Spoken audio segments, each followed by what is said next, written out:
So you want a smallish Mercedes SUV, but you also want to go fast. But not too fast. That's just right.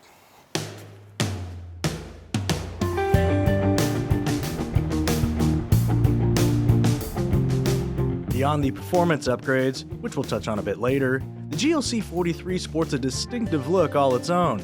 Starting with a unique grille insert and wider air intakes up front, an aggressive diffuser and chrome or blacked out exhaust tips out back. Complementing the lower ride height are staggered with tires, 255s up front and 285s at the rear, wrapped around 20-inch or optional 21-inch AMG wheels.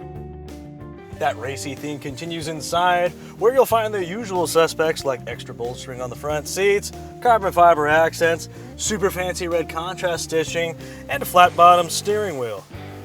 Makes the rock and roll go round.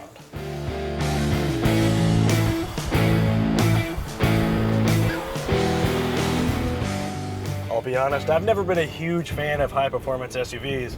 To me, they make about as much sense as a lifted roadster. But if you're into this sort of thing, the GLC 43 won't disappoint.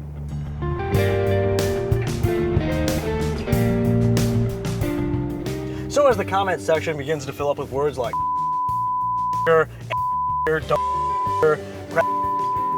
I'll touch on the things that make the GLC 43 go.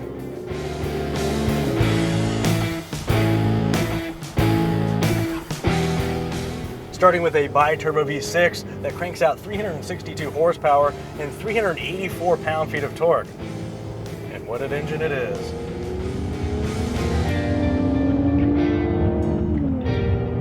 Unlike a lot of turbocharged engines in this class, the AMG doesn't fall on its face as you approach the upper RPM range. Instead, it pulls hard from down low all the way to the 6,500 RPM limit. And while it does emit a subtle boy racer drone at low speeds, at higher RPMs, the exhaust sounds fantastic.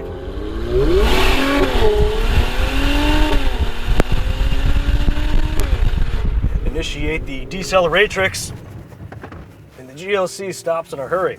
Plus, brake feel overall is really good. With a little help from a Quick-Witted 9-speed automatic, the GLC can sprint from 0 to 60 in about 4.8 seconds.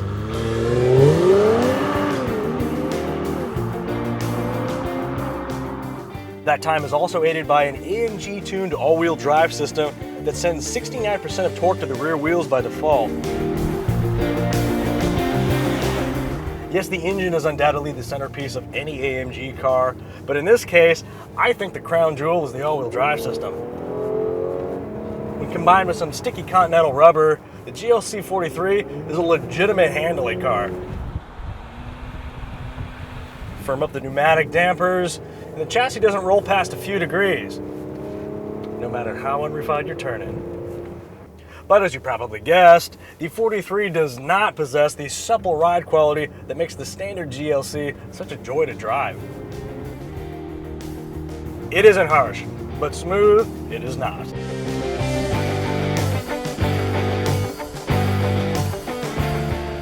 And with a starting price of around $56,000, it also isn't cheap to own or operate.